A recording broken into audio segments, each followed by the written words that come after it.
Assalamualaikum warahmatullahi wabarakatuh. Bismillahirrahmanirrahim. Alhamdulillahi wa kafa. Wa salamun ala ibadihi alladhina astafa, amma ba'du. Akhraja Muslimun, telah mengeluarkan riwayat Imam Muslim rahimahullah, an Jaririn, dari sahabat Jarir radhiyallahu anhu, qala, beliau berkata, kunna fi sadrin nahari, kami berada pada pertengahan siang, inda Rasulillah sallallahu alaihi wasallam, di samping baginda Rasulullah sallallahu alaihi wasallam. Faja'ahu qaumun, maka datanglah kepada beliau satu kaum, satu rombongan. Hufatun, mereka itu tidak bersandal. Uratun, dan pakaian mereka tidak menutup sempurna. Mujtabin nimar, mereka berselendang dengan kain yang terbuat dari wol.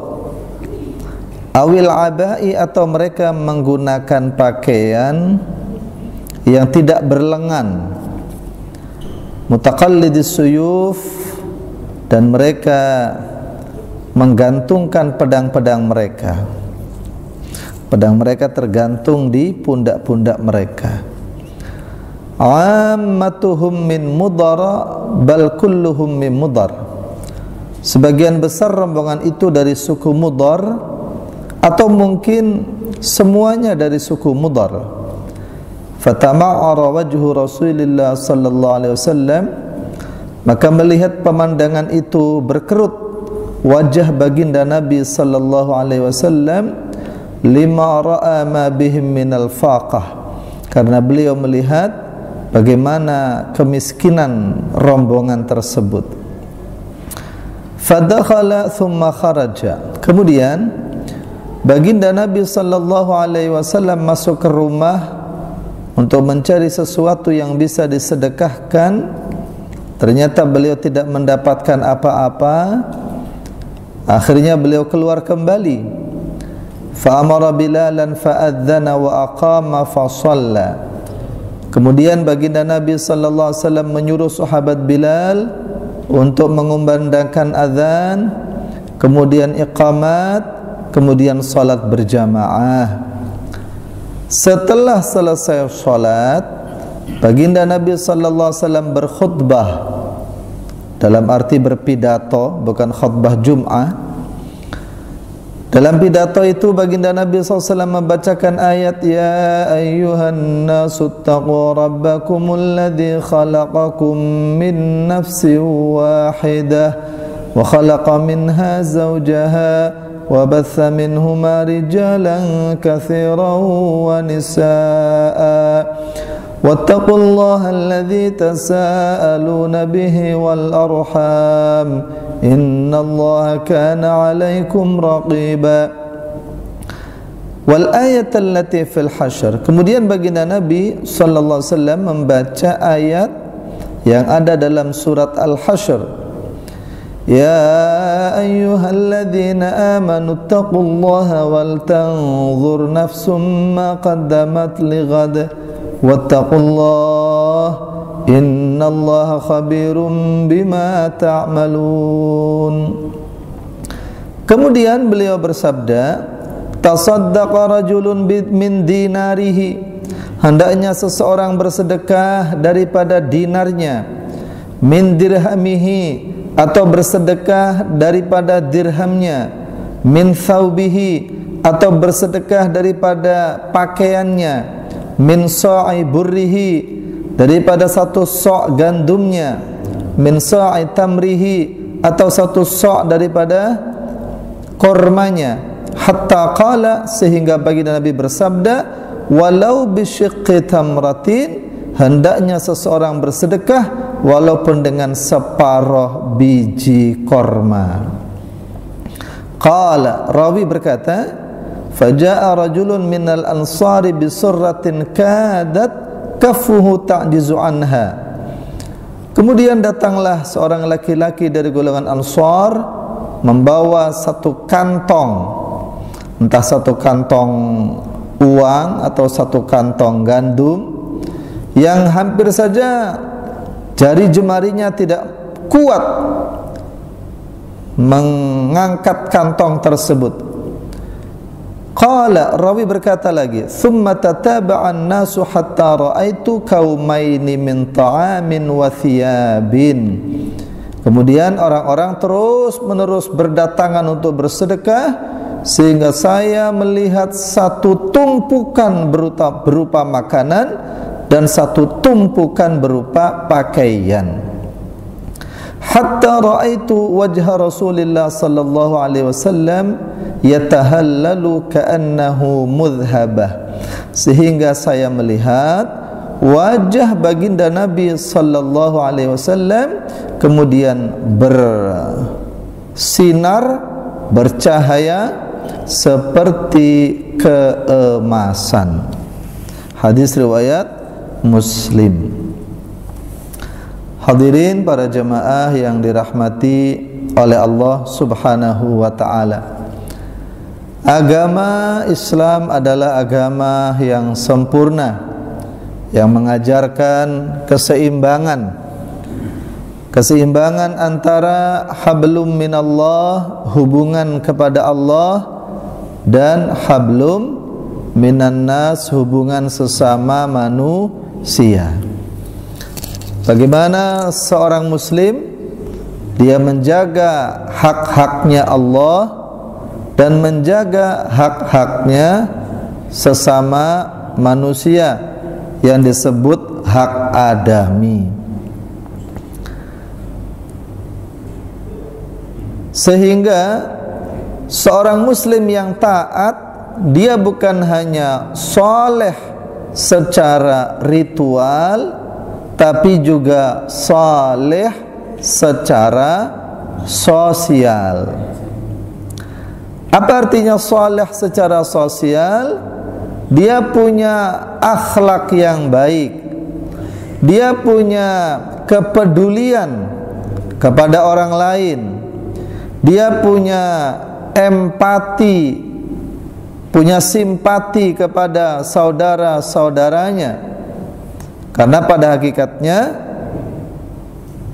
kita punya banyak persaudaraan.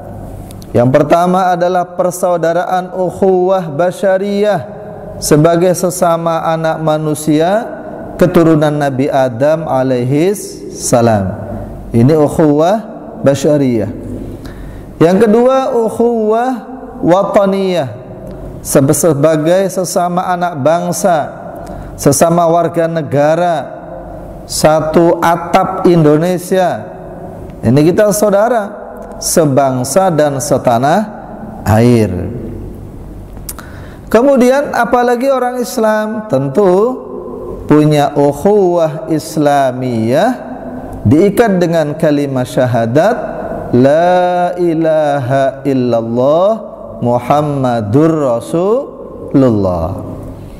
Jadi kalau ada orang yang terkena musibah, gunung meletus, banjir dan sebagainya, sehingga mereka kehilangan tempat tinggal, kehilangan harta benda, kekurangan makanan, kekurangan pakaian, maka mereka adalah saudara kita sesama manusia, ukhuwah basyariyah, karena sama-sama tinggal di Indonesia, ukhuwah wataniyah, dan karena sama-sama muslim, ukhuwah islamiyah.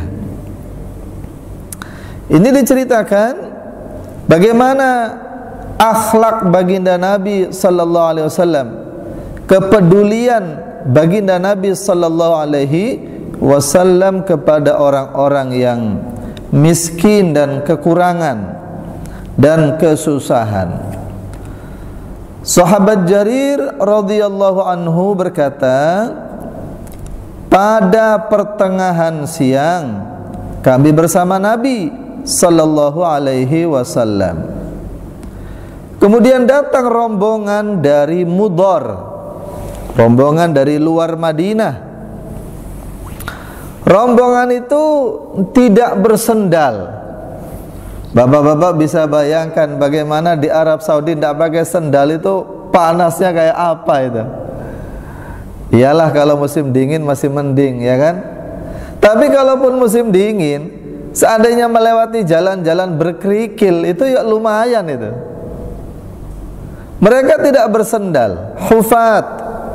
Kemudian aurat, pakaian-pakaian mereka nampak masih telanjang. Artinya pakaian yang mereka pakai tidak menutup dengan sempurna. Karena pakaiannya tidak menutup dengan sempurna, sehingga mereka harus memakai selendang-selendang daripada kain wol untuk menutupi bagian tubuh yang terbuka. Bahkan sebagian ada yang memakai pakaian yang tidak berlengan. Kita sering lihat ya, pakaian yang tidak berlengan biasanya disebut dengan rompi, ya kan? Kalau kita kan biasanya ada pakaian dalam, baru luarnya rompi. Ini memang tidak ada pakaian lain, sehingga pakaian itu, pakaian yang seperti rompi itu, itulah yang dipakai. Kalau kita lihat film-film Cina kungfu zaman dulu, ya kan, itu kan kadang-kadang hanya pakai rompi saja. Rompi yang sederhana, saking miskinnya. Mutaqallidus suyuf, dan mereka menggantungkan pedang-pedang mereka di pundak, di leher. Itu kebiasaan orang Arab, kemana-mana bawa pedang. Kalau di sini mungkin orang Madura, kemana-mana bawa celurit. Kalau nggak bawa celurit ya bukan orang Madura.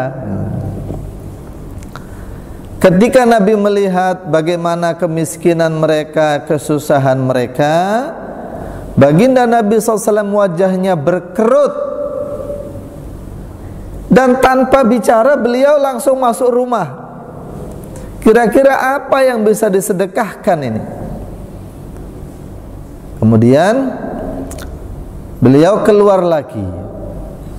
Kebetulan sudah waktu sholat, maka sahabat Bilal disuruh adzan, kemudian iqamah, kemudian sholat.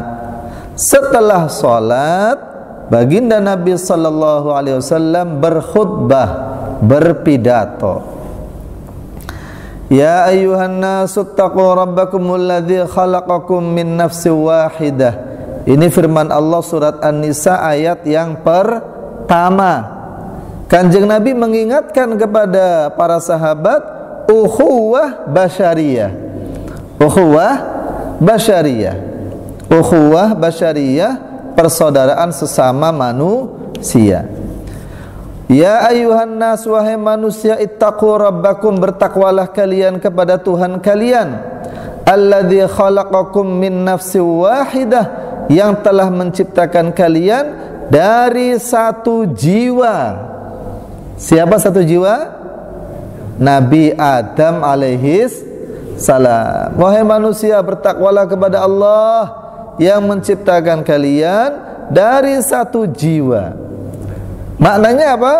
Apapun sukunya, apapun bangsanya, apapun bahasanya, mereka punya persaudaraan dengan kita. Wa khalaqa minha zawjaha, dan dari satu jiwa itu Allah Subhanahu wa taala menciptakan pasangannya, Nabi Adam alaihissalam. Kemudian ketika sedang tidur, diambil tulang rusuknya satu, kemudian diciptakanlah ibu Hawa. Wa batha minhuma rijalan katsiran wa nisaa, dan dari satu pasang itu, laki-laki dan perempuan, Allah Subhanahu wa taala mengembangbiakkan manusia yang demikian banyak dari kalangan laki-laki dan perempuan. Kalian semua saudara. Wattaqullaha alladzi tasaaluna bihi wal arham. Arham itu silaturrahim. Hendaknya kalian takut kepada Allah untuk tetap menjaga silaturrahim, karena semua manusia saudara, asalnya satu dari Nabi Adam dan Ibu Hawa, maka jangan putus silaturrahim. Itu ayat yang pertama. Innallaha kana 'alaikum raqiba. Sesungguhnya Allah Subhanahu wa taala Maha mengawasi kalian. Allah mengawasi kalian. Siapa yang masih menjaga persaudaraan, siapa yang masih menjaga silaturahmi, siapa yang masih peduli dan mau membantu kepada sesamanya, Allah mengawasi kok. Kemudian Allah Subhanahu wa taala berfirman lagi dalam surat Al-Hasyr, ya ayyuhalladzina amanu taqullaha wal tanzur nafsum ma qaddamat lighad. Wahai orang-orang beriman, bertakwalah kepada Allah, dan hendaknya setiap orang memperhatikan apa yang sudah ia perbuat untuk hari esok. Hari esok itu kapan? Hari kiamat. Hari esok itu kapan? Nanti setelah kematian. Apa yang sudah dipersiapkan untuk hari kematian. Kalau kita beramal, berarti amal-amal itu sebenarnya untuk bekal hidup kita di akhirat. Termasuk amal adalah dengan bersedekah. Dengan bersedekah. Ini mohon maaf ya, kita sering mendengar supaya dunia dan akhirat itu seimbang, gitu. Dunia dan akhirat seimbang. Jadi 50% 50%, katanya begitu. Padahal kalau seimbang itu tidak begitu. Yang namanya seimbang itu berikan kepada dunia sekedar berapa lama kita hidup di dunia, dan berikan untuk akhirat sesuai berapa lama kita akan hidup di akhirat.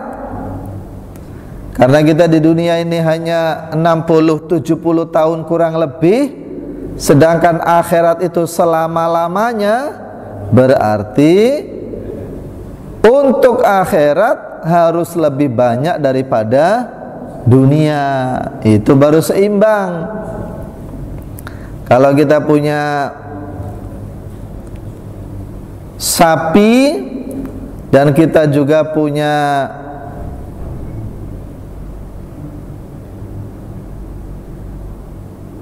apa itu, kambing, kita cari rumput dapat 1 karung, maka berikan untuk kambing secukupnya, sisanya yang banyak untuk sapi. Nah, maka kalau kita peduli dengan akhirat kita, seharusnya kita lebih banyak waktu untuk akhirat, harta untuk akhirat, karena harta yang disedekahkan itulah sebenarnya milik kita yang sesungguhnya. Kemudian baginda Nabi sallallahu alaihi wasallam bersabda, hendaknya seseorang bersedekah dengan dinarnya, dengan dirhamnya, dengan pakaiannya, dengan gandumnya, dengan kormanya. Bahkan hendaknya seseorang bersedekah walaupun separuh biji korma. Masya Allah. Setelah Nabi membacakan ayat demi ayat, kemudian memotivasi para sahabat untuk bersedekah, maka orang-orang pun berdatangan menyumbangkan uang, menyumbangkan pakaian, menyumbangkan makanan, sehingga makanan bertumpuk-tumpuk, pakaian pun bertumpuk-tumpuk. Setelah itu saya melihat, kata rawi, wajah baginda Nabi sallallahu alaihi wasallam bercahaya. Beliau nampak gembira setelah para sahabat banyak yang bersedekah. Hadirin para jemaah yang dimuliakan oleh Allah Subhanahu wa ta'ala, di negara kita ini Masya Allah belakangan banyak sekali musibah di mana-mana. Gunung meletus, banjir, longsor dan sebagainya. Itu ujian untuk mereka dan juga ujian untuk kita. Gini apa Badan? Ujian untuk mereka yang terkena musibah itu bersabar atau tidak. Wa basyiris sabirin alladzina idza asabathum musibah qalu inna lillahi wa inna ilaihi raji'un.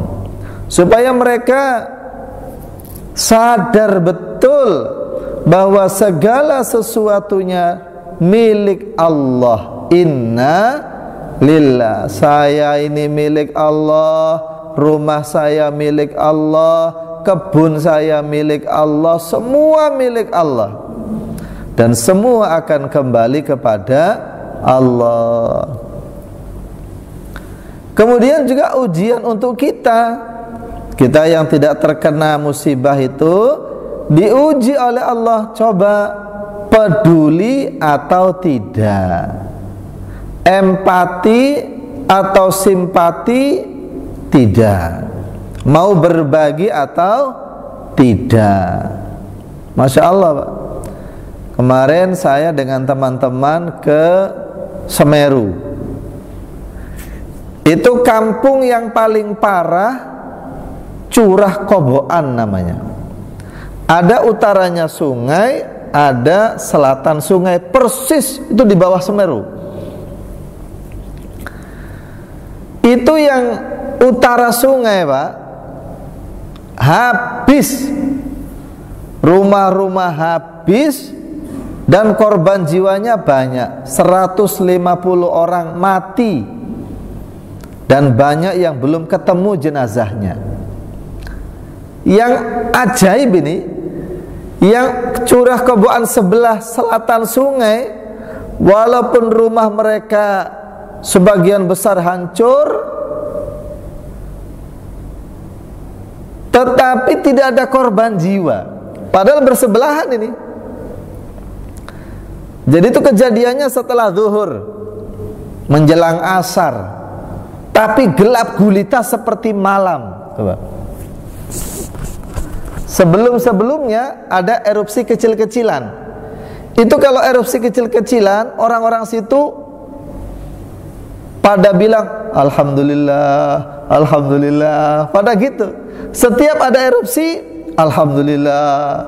Setiap ada erupsi, alhamdulillah. Karena pasir bercurah-curah. Kan paling mahal pasir Lumajang. Ya, kalau sampai Surabaya ini sudah 2.300.000 pasir Lumajang. Itu ada bos itu di sana, gali pasir itu loh sampai 70 meter. Coba bayangkan, gali pasir itu sampai 70 meter. Jadi dari atas lihat truk, di bawah itu kayak semut, itu kecil gitu. Nanti kalau erupsi kecil, nah itu agak penuh lagi, dikeruk lagi, agak penuh lagi, dikeruk lagi. Nah awalnya orang-orang itu katanya begitu erupsi itu alhamdulillah, alhamdulillah. Ternyata erupsinya kegedean. Ternyata erupsinya kegedean. Jadi tadinya alhamdulillah berubah jadi inna lillah. Waduh, ternyata besar ini.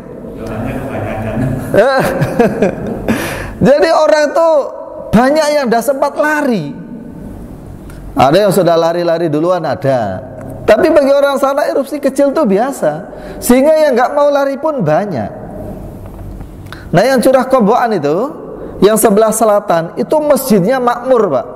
5 waktu hidup, Masya Allah.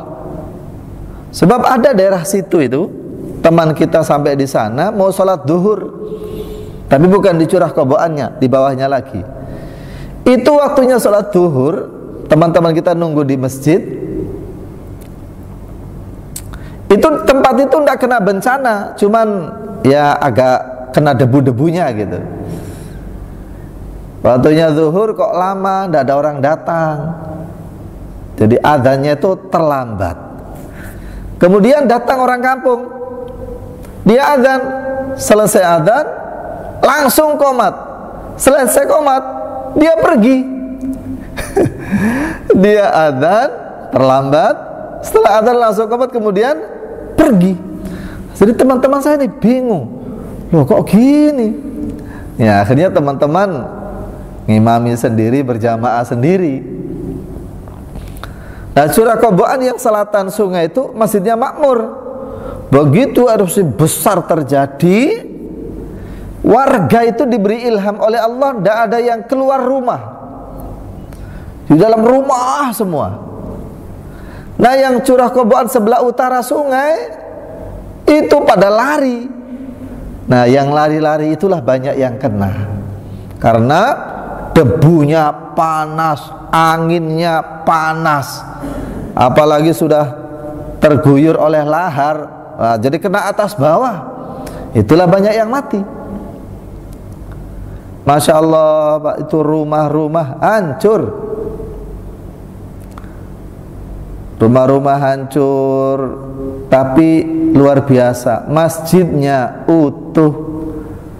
Kalau Bapak ke sana di Curah Koboan bagian selatan itu utuh masjidnya. Kemarin teman-teman bersih-bersihkan semua, memang debunya hampir setengah meter itu, pasirnya itu, yang di atas, yang di bawah semua. Tapi setelah bersih, ternyata masjid itu utuh. Kaca nggak ada yang pecah, kayu-kayu juga utuh, tembok-tembok utuh, Masya Allah.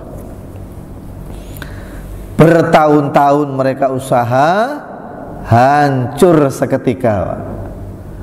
Alhamdulillahnya orang Indonesia kan begitu, Pak. Tabrakan, duar, alhamdulillah, cuma motornya tok, orangnya nggak apa-apa gitu. Ternyata yang mati satu, alhamdulillah mati satu, masih banyak yang hidup, kan begitu. Nah, itu alhamdulillahnya di situ itu musim hujan. Coba ndak hujan, Pak, itu panasnya belerang, panasnya lahar itu bisa berminggu-minggu kalau ndak musim hujan. Itu begitu kena erupsi itu, pohon pisang itu kering, rumput-rumput kering, sayuran-sayuran kering, ada gosong gitu. Tapi karena hujan lagi, cepat dingin dan mulai seger lagi. Seperti sayuran-sayuran itu banyak yang bisa dipanen. Barulah mereka yakin kalau hujan itu rahmat itu. Untung musim hujan katanya. Kalau ada musim hujan ini bisa berminggu-minggu panasnya itu. Bayangkan, Pak, itu saya ke sana itu kalau malam masih nyala itu. Malam tuh masih nyala, ada 2 titik paling atas sama di bawahnya sedikit, itu masih nyala. Kalau hujan besar, laharnya masih turun. Yang kelewatan situ, itu jurang-jurang yang ratusan meter itu loh, bisa penuh. Bayangkan, orang kalau berdiri di atas jurang itu jurang loh bisa penuh jadi rata. Sungai yang begitu luas kelewatan lahar sekarang rata, sungainya hilang. Yang sudah dikeruk-keruk itu yang sampai 70 meter, 50 meter penuh, rata semua. Jadi kata orang situ nih, nah ini kalau ada erupsi lagi paling lewatnya nanti tempat yang lain, karena jalan yang ke arah kita sudah penuh. jurangnya penuh, sungainya penuh. Jadi akan mencari celah-celah ke kampung yang lain. Jadi mereka sudah tenang gitu. Dan seperti itu katanya, dari pengalaman berpuluh-puluh tahun memang berpindah-pindah. Meletus arahnya ke sana, nanti meletus lagi arahnya ke sana, meletus lagi arahnya lain. Mereka kehilangan rumah, kehilangan harta benda, dan yang paling menjadikan tentu kehilangan anggota keluarga. Ada yang suaminya hilang, ada yang istrinya hilang, ada yang nanya hilang, ada yang hilang semua. Di sana ada orang kaya raya namanya Haji Satuhan. Namanya tuh Satuhan. Haji Satuhan. Dia punya truk puluhan. Dia punya beko puluhan. Anaknya baru nyalon lurah, jadi. Ada anaknya lagi anggota DPR, jadi. Duitnya banyak. Subhanallah. Allah uji, truknya habis, bekonya habis, termasuk anggota keluarganya banyak yang habis. Jadi dia lingu, istri nggak ada, anak-anak nggak ada. Nah, mereka-mereka yang sedang kekurangan itu tentu saja membutuhkan bantuan daripada saudara-saudaranya. Alhamdulillah, dari mana-mana bantuan datang ke sana, baik dari pemerintah ataupun LSM ataupun organisasi kemasyarakatan. Sekarang mau dibikinkan huntara, hunian sementara, kira-kira 500 rumah untuk 500 kakak di tahap pertama. Masyarakat siap menerima, tapi paling setahun 2 tahun nanti ya balik lagi ke tempat asal. Pasir melimpah. Seandainya ditanami sayur lagi lebih subur daripada sebelumnya. Maka hadirin yang dimuliakan Allah Subhanahu wa taala, baginda Nabi sallallahu alaihi wasallam memiliki kepedulian yang luar biasa apabila melihat orang-orang yang miskin, yang kekurangan dan kesusahan. Ada orang datang kepada Nabi, "Ya Rasulullah, saya minta sedekah." Nabi pulang ke rumah, kasih sedekah. Datang lagi orang, "Ya Rasulullah, saya minta sedekah." Nabi pulang ke rumah, ternyata di rumah nggak ada apa-apa. Maka Nabi sallallahu alaihi wasallam bersabda, "Ma u'tika walakin ibta' alayya syai'an fa idza ja'ani syai'un qadaituhu." Mohon maaf, saya sudah ke rumah, saya tidak punya apa-apa, wis gini aja. Sampean ngutang terserah sama siapa, nanti tanggung jawab saya yang bayar. Kata Nabi begitu. Kalau ada langsung dikasihkan. Kalau tidak ada, wis sampean ngutang sama siapa, nanti saya yang bayar. Saking seringnya begitu itu sampai diprotes oleh sahabat. Sahabat siapa? Sahabat Umar. Yang paling sering kan, paling berani. "Ya Rasulullah, begitu banyak orang datang meminta sedekah, sampean ngasih. Kalau panjenengan gak punya, sampean utang. Sampai kapan begitu terus ya Rasulullah? Nanti orang tuh memanfaatkan," istilahnya begitu. Pokoknya gak duwe Kanjeng Nabi. Karena gak akan ditolak oleh Kanjeng Nabi. "Ya Rasulullah, kalau begitu terus ya sampai kapan?"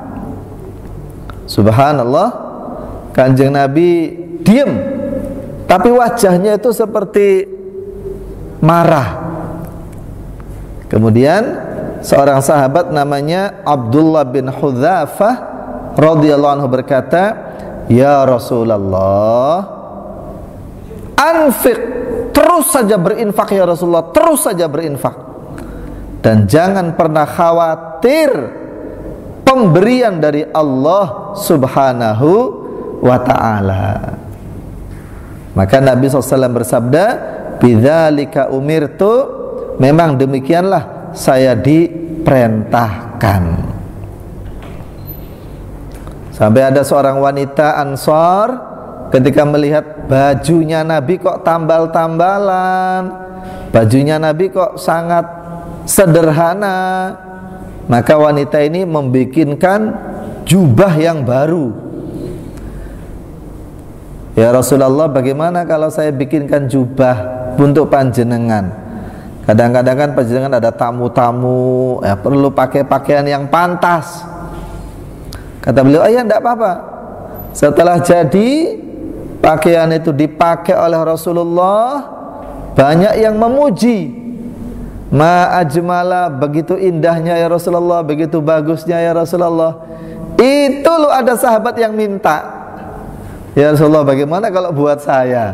Ya langsung dilepas, langsung dikasihkan. Akhirnya sama teman-temannya diprotes, kamu kok tega-teganya sama Rasulullah itu? Sudah tahu Rasulullah enggak punya baju yang bagus selain itu pun baru dikasihkan, baru dipakai, kamu minta juga. Kok tega kamu? Kata sahabat ini, saya minta baju ini untuk saya pakai dan terus akan saya pakai sehingga saya mati pun jubah ini akan saya gunakan untuk kain kafan saya. Masya Allah.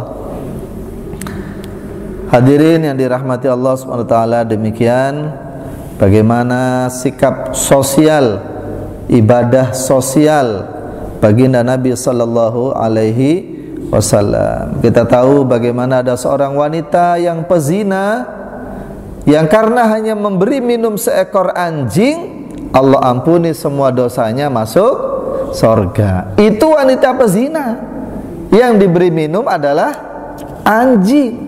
Bagaimana kalau yang diberi minum itu orang Islam, yang diberi makan itu orang Islam? Sebaliknya dalam hadis Bukhari diceritakan ada seorang wanita, dia memelihara kucing tapi kucingnya diikat. Dia lupa atau sengaja tidak memberi makan berhari-hari sampai kucingnya mati. Akhirnya perempuan ini masuk neraka. Mudah-mudahan Allah Subhanahu wa taala memberikan ilmu yang bermanfaat kepada kita. Bismillahirrahmanirrahim. Alhamdulillahirabbil alamin. Wassallallahu ala sayyidina Muhammad wa ala alihi wa sahbihi ajma'in. Allahumma ighfir ummata sayyidina Muhammad. Allahumma arham ummata sayyidina Muhammad. Allahumma farrij an ummati sayyidina Muhammad sallallahu alaihi wasallam. Allahumma 'allimna bima yanfa'una wanfa'na bima 'allamtana wa zidna 'ilma. Rabbana atina fid dunya hasanah wa fil akhirati hasanah wa qina 'adzaban nar. Sallallahu ala sayyidina Muhammad wa ala alihi wa sahbihi wa baraka wasallam. Walhamdulillahi rabbil alamin. Assalamualaikum warahmatullahi wabarakatuh. Kita tutup dengan kafarah majelis. Subhanallah.